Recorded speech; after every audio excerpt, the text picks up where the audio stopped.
दोस्तों, इस वक्त एक बड़ी खबर लेकर मैं आपके बीच में आया हूँ। खबर है बैरिस्टर असदुद्दीन ओवैसी और रहमान को लेकर। आप सब जानते हैं कि बिहार में इलेक्शन होना है। विधानसभा का इलेक्शन 2025 का बहुत ही करीब आ चुका है। दो से 3 महीना का वक्त है इलेक्शन में। बहुत जल्दी जो है आचार संहिता भी लागू होने वाला है। इसी बीच जो है बैरिस्टर असदुद्दीन ओवैसी और ऑल इंडिया मजलिस इत्तेहादुल मुस्लिमीन की तरफ से एक बड़ा ऐलान कर दिया गया है। जी हाँ दोस्तों, आप सही सुन पा रहे हैं कि बिहार के अंदर फिर से जो है एक तीसरे मोर्चे की तैयारियां हो रही हैं। वहीं पर जहां महागठबंधन की एक बड़ा मोर्चा है, वहीं एनडीए अलायंस का बड़ा मोर्चा है। अब तीसरा मोर्चा भी तैयार होने जा रहा है। बैरिस्टर असदुद्दीन ओवैसी ने खुले लफ्जों में यह ऐलान किया है कि अब बिहार के अंदर तीसरा मोर्चा भी तैयार होगा, क्योंकि हम ये नहीं चाहते थे, हम बिल्कुल भी नहीं चाहते थे कि भारतीय जनता पार्टी की हुकूमत बने।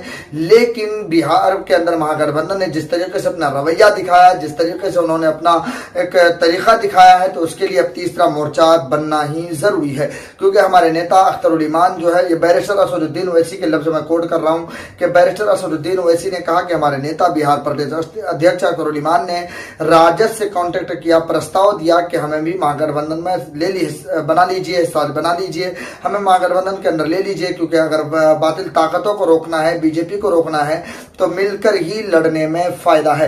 क्योंकि आपको पता होगा कि बिहार के अंदर 2020 में जो इलेक्शन हुआ था, बैरिस्टर असदुद्दीन ओवैसी, बहुजन समाज पार्टी के सुप्रीमो मायावती, इसी तरीके से उपेंद्र कुशवाहा और लगभग बहुत सारे दल मिलकर जो तीसरा मोर्चा बना था, उस तीसरे मोर्चे से 6 कैंडिडेट जीतकर आए थे, यानी 6 उम्मीदवार विधायक बनकर आए थे तीसरे मोर्चे से, जिसमें कि 5 जो है सिर्फ और सिर्फ ऑल इंडिया में जैसे इत्तेहादुल मुस्लिमीन के कैंडिडेट थे।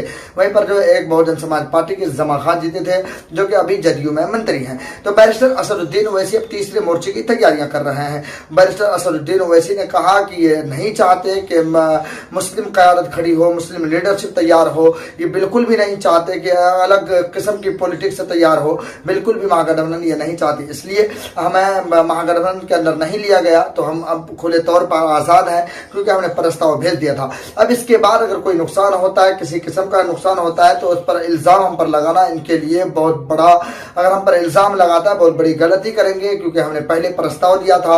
अब हम पर इल्ज़ाम आयद नहीं होती है, क्योंकि हमारे ऊपर टैग लगा दिया जाता है बी टीम सी टीम का। अब ये टैग जो है नहीं लगने वाला, क्योंकि ये खुद नहीं चाहते कि भारतीय जनता पार्टी जो है यहाँ बिहार के अंदर उनकी हुकूमत ना बने, वह सत्ता में ना आए, बल्कि ये खुद चाहते हैं कि सत्ता में आ जाए। क्योंकि ऑल इंडिया मजलिस इत्तेहादुल मुस्लिमीन को साथ ना लेना, क्योंकि इस वक्त जो मौजूदा वक्त में मजलिस इत्तेहादुल मुस्लिमीन एक मजबूत पार्टी और एक मजबूत लीडरशिप के साथ बिहार के इलाका सीमांचल और बिहार के दूसरे हिस्से में अपनी दबदबा और अपनी मजबूती दिखा रही है। मैं आपको बताऊं कि बिहार के अंदर जो है खासतौर से इलाका सीमांचल में ऑल इंडिया मजलिस इत्तेहादुल मुस्लिमीन की बहुत अच्छी पकड़ है, जिसमें कि अररिया, किशनगंज और इसी तरीके से पूर्णिया और कटिहार के कुछ विधानसभा, जिसमें कि बलरामपुर, इसी तरीके से अमोर, बायसी, इसी तरह बहादुरगंज, कोचाधामन, ठाकुरगंज, किशनगंज, जोकीहाट, अररिया, ये तमाम ऐसे विधानसभाएं जहां पर उनकी बहुत ज्यादा ही मकबूलियत है और मजबूती है।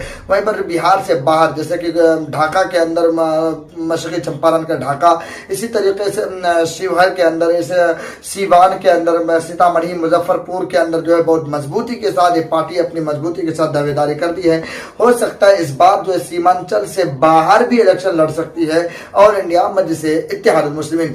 अब जो है ऑल इंडिया मजलिस इत्तेहादुल मुस्लिमीन खुले तौर पर यह कह दिया है कि अब अगर हमसे कोई किसी किस्म का कोई नुकसान होता है, तो उसका जिम्मेदार हम नहीं है, बल्कि इसका जिम्मेदार खुद महागठबंधन के लोग हैं। खासतौर से आरजेडी है, कांग्रेस है और लेफ्ट के तमाम वो पार्टियां हैं जो कि ऑल इंडिया मजलिस इत्तेहादुल मुस्लिमीन को अपने अंदर शामिल नहीं किया है। आपको क्या लगता है कि ऑल इंडिया मजलिस इत्तेहादुल मुस्लिमीन को तीसरा मोर्चा बनाना चाहिए, या फिर ऑल इंडिया मजलिस इत्तेहादुल मुस्लिमीन को खुद अपने दम पर इलेक्शन लड़ना चाहिए?